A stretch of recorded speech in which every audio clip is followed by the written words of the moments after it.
Hello students, welcome to BBVN online classes. So from today onwards we are going to start a new chapter from the book Beehive, that is a truly beautiful mind. So this chapter is about Albert Einstein. The title of the chapter, A Truly Beautiful Mind, refers to Albert Einstein as he was a great scientist.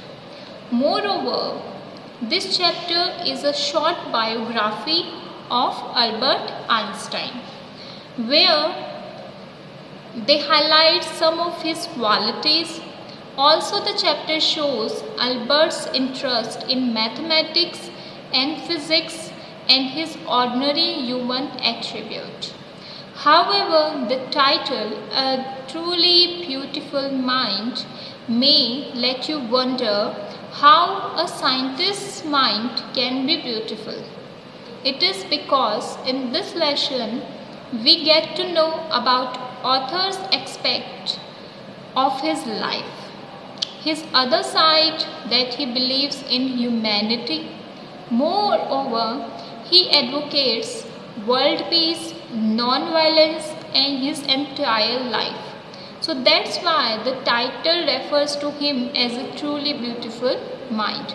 Okay, so in this chapter we will read about the story of Albert Einstein and why he became a truly beautiful mind, or why the writer is saying that Albert Einstein is a truly beautiful mind. Why so? Because he was interested in science, as much concerned with humanity, and advocates world peace and non-violence. So let us start reading the chapter, that is A Truly Beautiful Mind. So before you read, who do you think of when you hear the word genius? Who is a genius? What qualities did you think a genius has? किस तरीके की qualities होते हैं या किसे आप genius मानते हैं? We shall now read about a young German civil servant who took the world by storm about 100 years ago. एक ऐसे इंसान के, एक ऐसे यंग जर्मन सिविल सर्वेंट के बारे में पढ़ेंगे जिसने कई साल पहले इस दुनिया में एक जो स्टॉर्म आने वाला था उसके बारे में बताया था.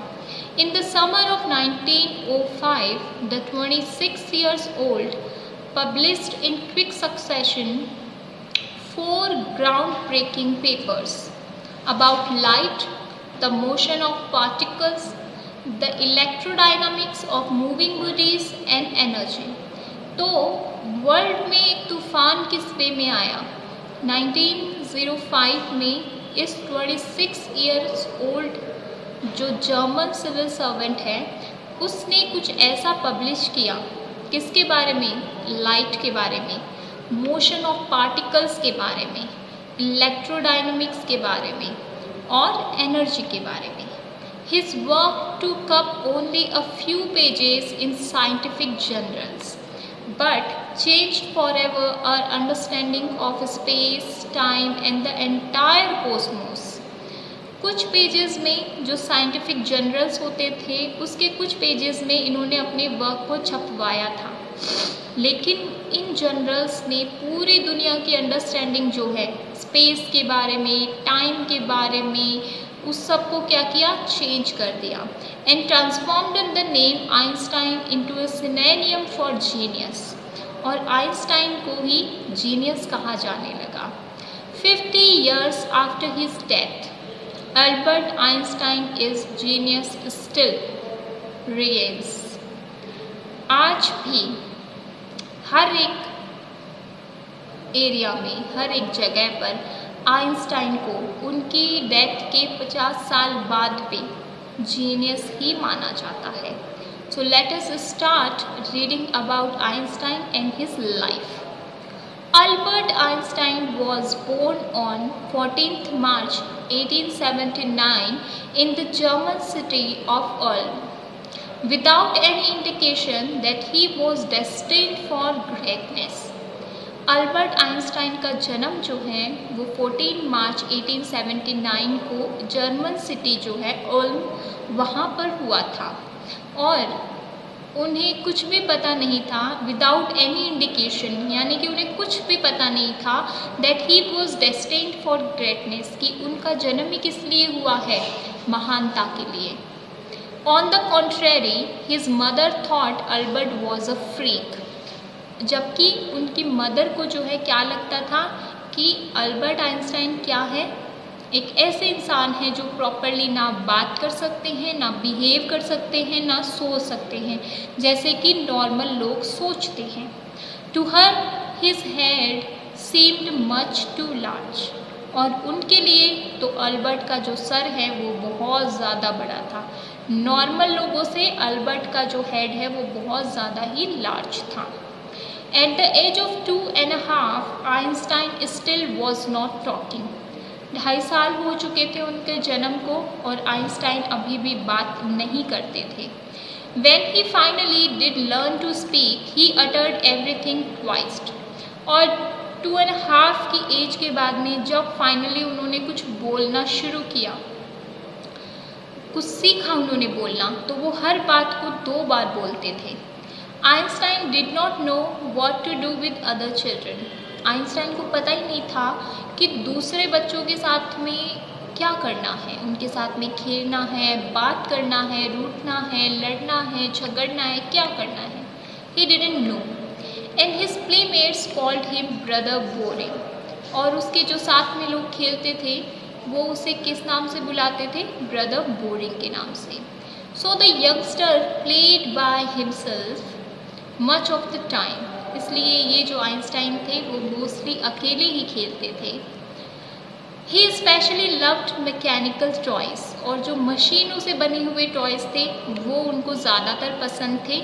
Looking at his new born sister Maja, he is said to have said fine but where are her wheels, जब उन्होंने अपनी बहन को पहली बारी देखा तो उन्होंने कहा कि हाँ हाँ ठीक है, लेकिन इसके पहिए कहाँ हैं, भाई कहीं से चलकर आई है तो इसके क्या होने चाहिए, व्हील्स होने चाहिए, वो तो कहीं दिखाई नहीं दे रहे हैं। So this kind of Einstein was. तो चलिए, ऑटो न्यूबर्गर the historian of ancient mathematician told a story about the boy Einstein that he characterizes as a legend, but that seems fairly authentic. As he was a late talker, his parents were worried. जो हिस्टेरियन है ancient mathematicians जो है auto, उन्होंने Albert Einstein के character जो कि legend के नाम से जाने जाते हैं उनके बारे में कहा कि उनके पेरेंट्स जो है वो वरिड थे क्योंकि वो बहुत समय बाद में कुछ बोल पाए। At last at the supper table one night he broke his silence to say the soup is too hot. एक बार जब रात में वो सपर ले रहे थे, सपर क्या होता है, डिनर के, कई बार आप डिनर को स्किप करके सपर लेते हैं, दैट इज़ सूप या कोई भी लिक्विड लेते हैं, तो उस टाइम पर उसने कहा कि पहली बार कि ये सूप जो है वो बहुत ज़्यादा हॉट है। Greatly relieved his parents asked why he had never said a word before, और उसके मुंह से वो एक लाइन सुनकर, एक सेंटेंस सुनकर उसके पेरेंट्स जो हैं वो बड़े ही ज़्यादा उनको तसल्ली हुई और उन्होंने बोला कि आज से पहले कोई शब्द क्यों नहीं बोला। तो Albert replied because up to now everything was in order. तो अल्बर्ट ने कहा कि आज से पहले सब कुछ ऑर्डर में था, यानी कि सब कुछ सही था मेरे साथ में, जो भी आप कर रहे थे, जो भी मुझे खाना वगैरह मिल रहा था, आज पहली बार जो है ऐसा हुआ कि कोई चीज़ ऑर्डर में नहीं थी और वो बोले। A headmaster once told his father that what Einstein chose as a profession would not matter because he will never make a success at anything। एक बार एक स्कूल में हेडमास्टर थे, उन्होंने उनके फादर को कहा कि इससे कोई फ़र्क नहीं पड़ता कि कौन से सब्जेक्ट जो हैं आइंस्टाइन चूज़ करते हैं, क्योंकि वो अपनी ज़िंदगी में कुछ भी ले लें, कोई भी कुछ भी पढ़े, वो कभी सक्सेसफुल नहीं होंगे। Einstein began learning to play the violin at the age of 6 because his mother wanted him to। Einstein जो है उन्होंने वायलिन सीखना या प्ले करना शुरू किया था जब वो 6 इयर्स ओल्ड थे। और ये भी क्यों शुरू किया था? क्योंकि उनकी मदर चाहती थी। He later became a gifted and mature violinist, maintaining this skill throughout his life. और बाद में जाके वो एक ऐसे इंसान बने जो कि वायलिन को पर्सनली रादर देन प्रोफेशनली नहीं, पर्सनली जो है वो बहुत ही ज़्यादा इंजॉय करते थे, बहुत ही सुंदर बजाते थे। और उन्होंने अपनी ये जो स्किल है वायलिन बजाने की जो कला है उसको थ्रू आउट जो है मेंटेन किया। But Einstein was not a bad people. ये क्यों कहा गया कि वो स्टूडेंट जो है वो बैड नहीं थे? और स्टूडेंट लाइफ में उनके क्या क्या एक्सपीरियंस हुए, किस तरीके का उनका एटमॉस्फेयर था, वो उस एटमॉस्फेयर में ढल पाए या नहीं, ये हम पढ़ेंगे अपने नेक्स्ट वीडियो में। Thank you.